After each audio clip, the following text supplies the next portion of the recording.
September 22nd, 1986. A hillside outside Dobrna, Yugoslavia, just after 2 in the afternoon. The tree branch was the width of a man's forearm. The stunt coordinator had checked it that morning. He had gripped it with both hands and hung his full weight from it, and it had not moved.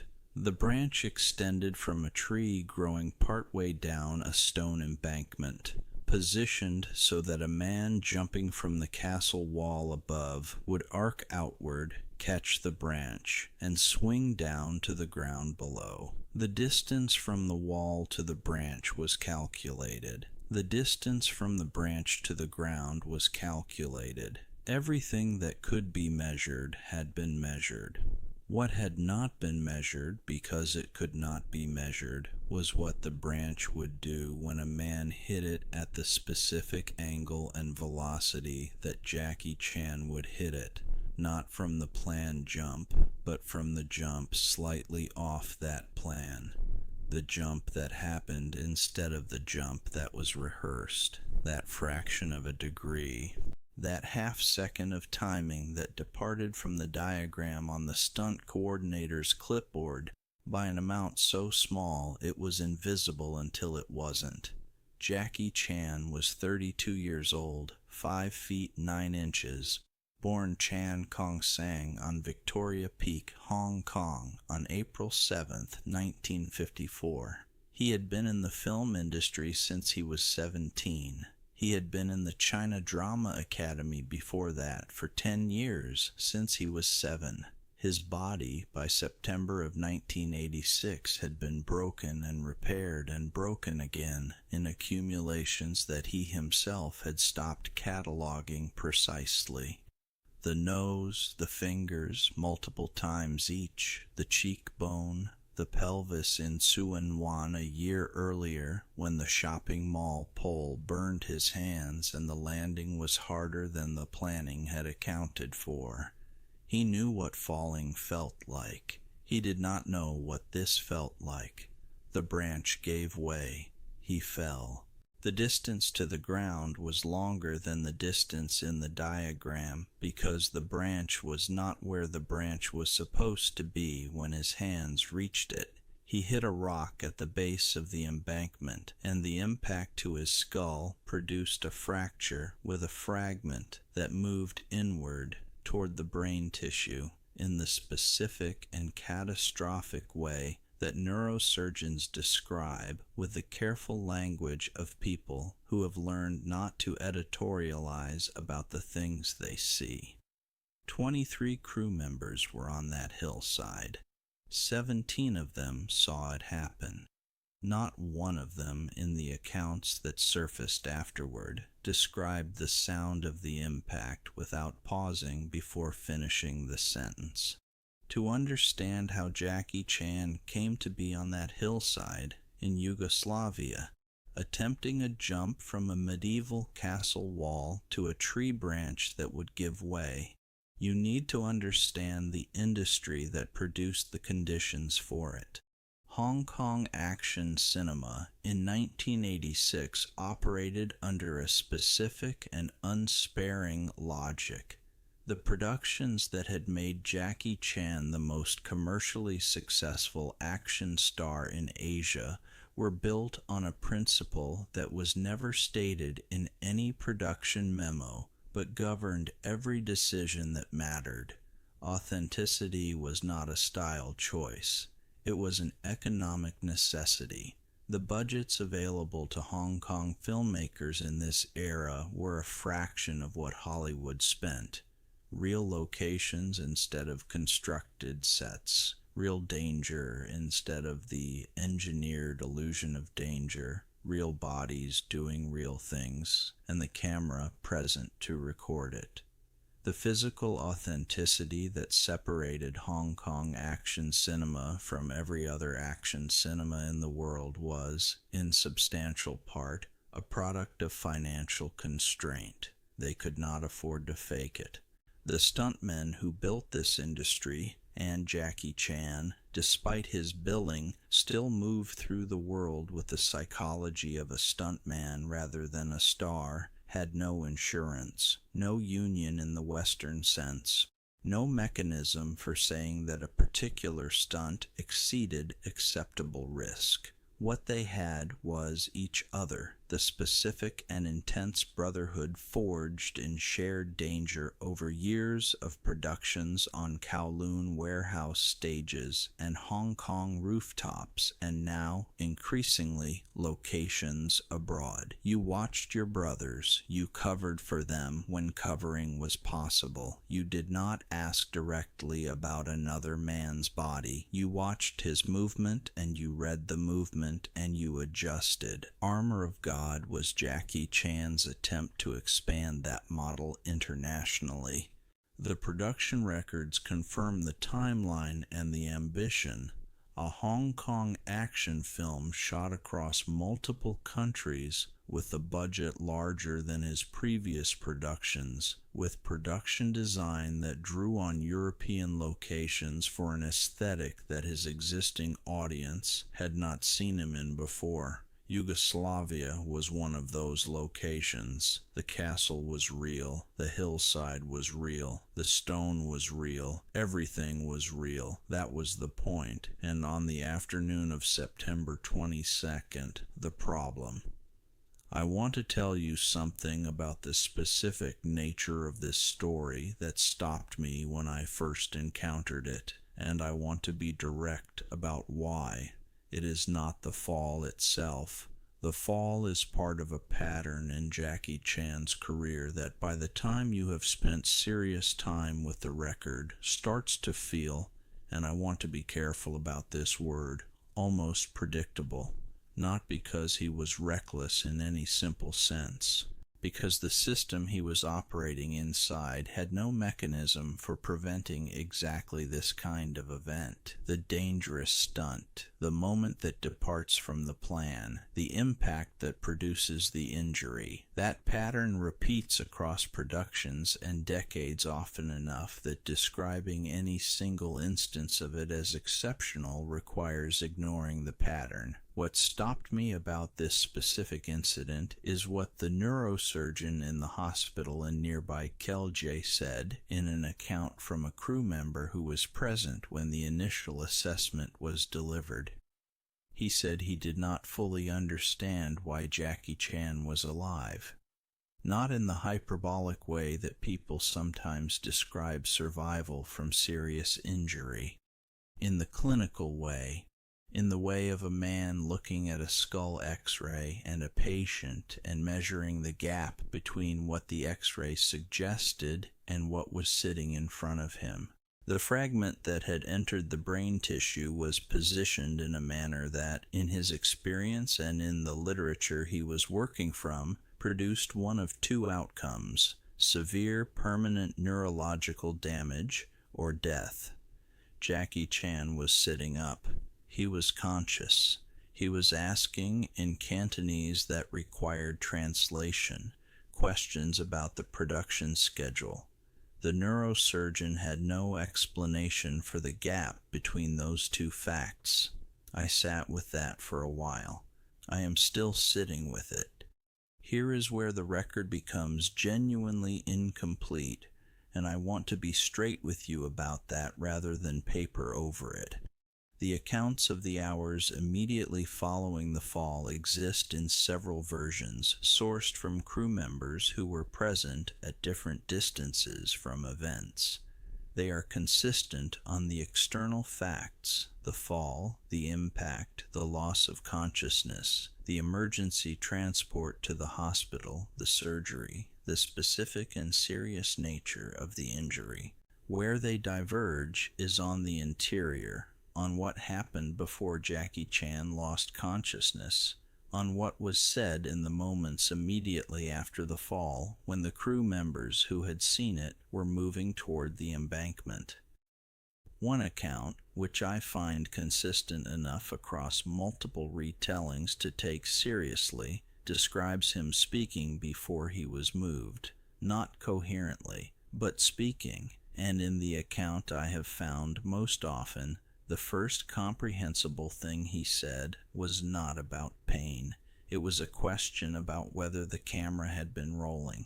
I cannot verify this. I include it because, verified or not, it is consistent with everything else the record shows about this man, about the specific psychology of someone for whom the work and the self had become difficult to separate.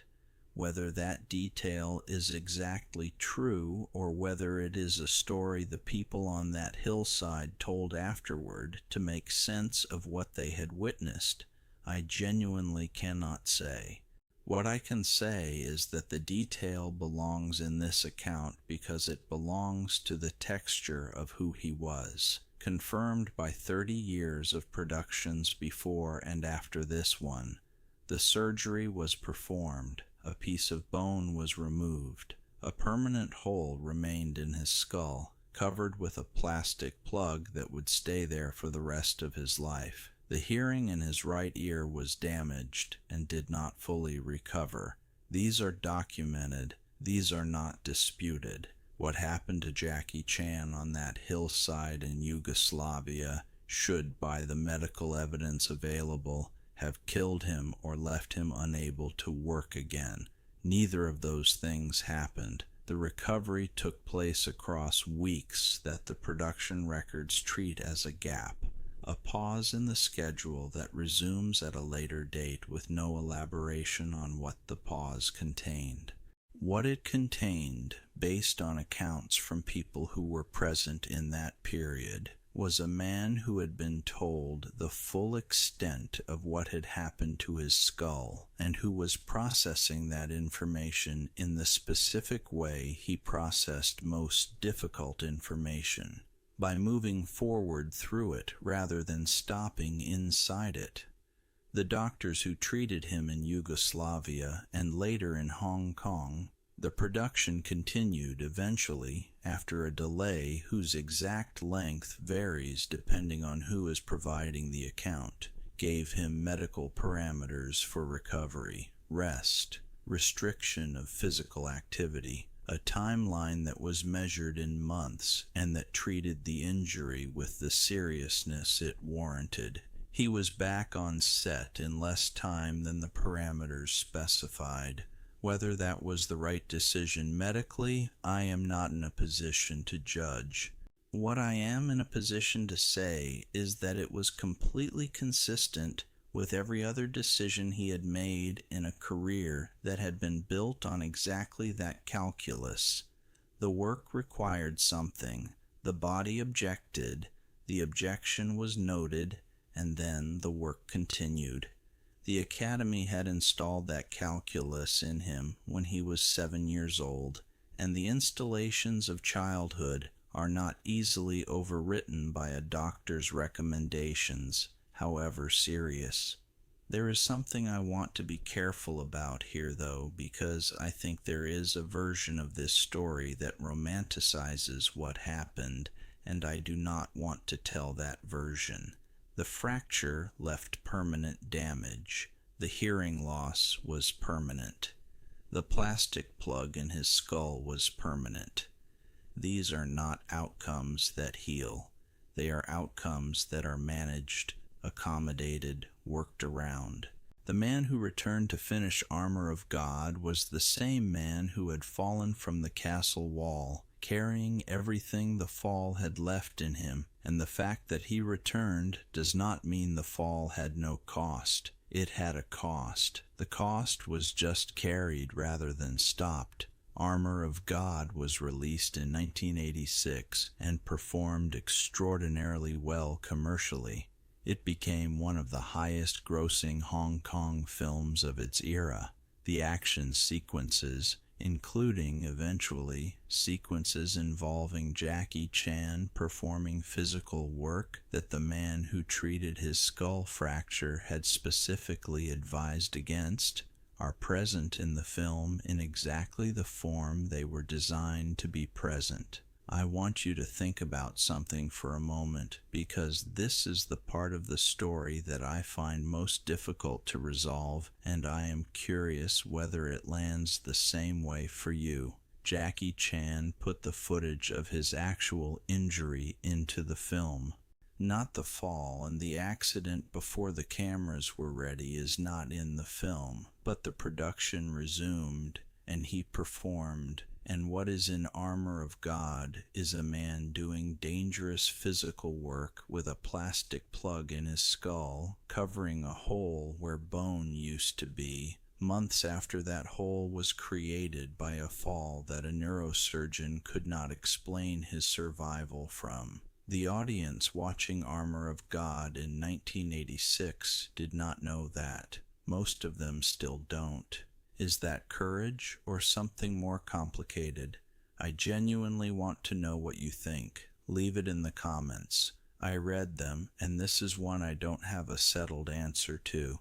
The question that remained, and this is the one I have not been able to fully answer in all the time I have spent with this story, is not about the fall or the survival or the return to the production. The question is about the castle wall.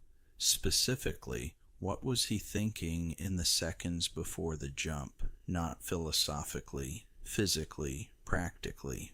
What was the calculation he was running in the moment before he committed to the arc that would take him from the wall to the branch that would give way? Jackie Chan had been performing dangerous physical work since he was a child. His ability to calculate risk was not amateur. He could read a stunt environment with a precision that most professionals in his field acknowledged as extraordinary.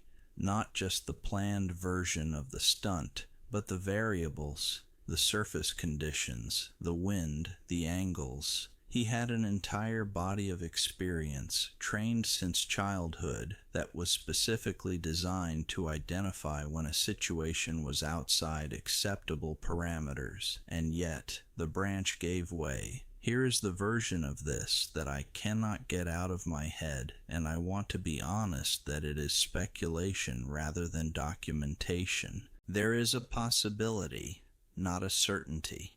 Not even a probability I can assign a number to, just a possibility. That he knew something was slightly wrong before he jumped. That the calculation he ran in the seconds before commitment produced a signal he had been trained over 30 years of physical work to treat as a negotiating position rather than a stop. That the academy had taught him so thoroughly that his body's warnings were starting points rather than conclusions, that the warning that preceded this specific jump was processed the same way all the other warnings had been processed, that the system that had allowed him to survive everything else had, on this particular afternoon, on this particular hillside, produced exactly the conditions for what followed. I cannot prove this. The people who were there do not report him hesitating. The stunt coordinator's account does not include any expression of reservation before the take. Everything visible from outside suggests a routine execution of a planned stunt that went wrong in a way nobody anticipated. But I keep returning to the neurosurgeon's words. The gap between the X-ray and the man sitting up asking about the production schedule. The absence of an explanation. Do not let circumstances control you, he said once in an interview from this period. You change your circumstances. He said it in the context of career decisions, of the choice to stop trying to be Bruce Lee and become himself instead, of the low-way years, and the reinvention, and the decision to make films on his own terms, or not make them at all. But sitting with it now, in the context of a hillside in Yugoslavia, and a branch that gave way, and a neurosurgeon who had no explanation, that sentence takes on a different weight. The man who survived what the X-ray said should have killed him had spent 30 years practicing the art of not letting circumstances control him. of meeting physical reality with will rather than accommodation. Whether the fall was the ultimate expression of that principle or the moment it met its limit is a question I cannot answer.